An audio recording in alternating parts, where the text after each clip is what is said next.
The outbreak of the Middle Eastern Respiratory Syndrome not only took people's lives, but it also incurred a loss of some $8.5 billion for the Korean economy.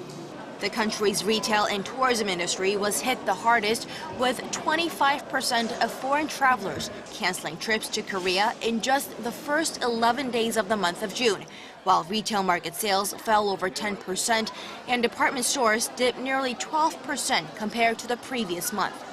To help prop up the country's economy, the Korean government carried out the Korean version of Black Friday, the largest shopping promotion campaign to date, with more than 26,000 retailers nationwide.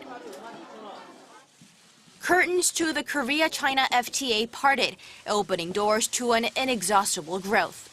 With the bilateral trade pact, Korea's real GDP is expected to surge by almost 1% and create over 53,000 new jobs in the coming 10 years.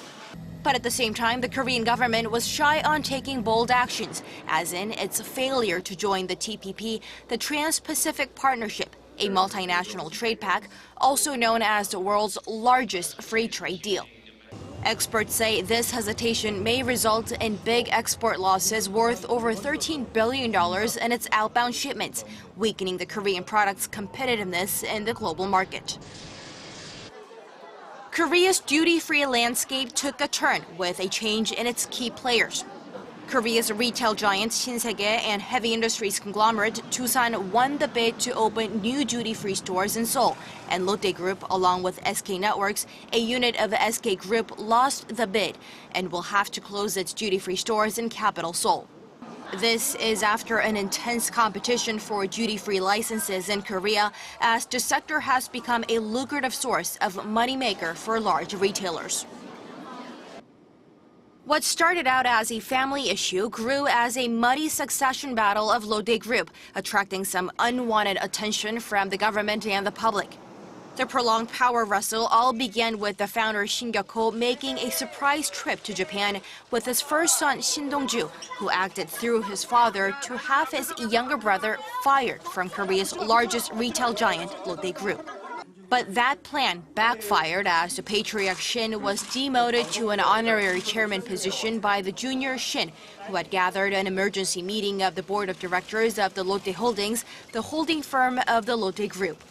For now, the junior Shin is the chairman of the retail giant, and the rift between the Shin family still remains deep.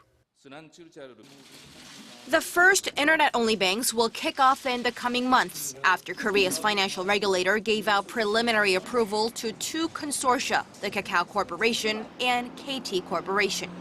For the first time in 24 years, an internet-only bank will be launched, offering financial services online without an actual physical location.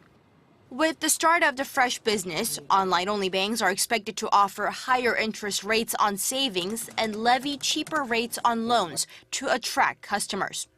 Kakao and KT Corporation both won their preliminary licenses to launch and operate online-only banks, beating out other participants in the bidding. Kakao Corporation, operator of Korea's largest mobile messaging app, teamed up with 10 other firms, including Kookmin Bank, to set up Kakao Bank, while the KT Corporation, the second largest mobile service provider, will roll out the K-Bank consortium. 신세민, Arirang News.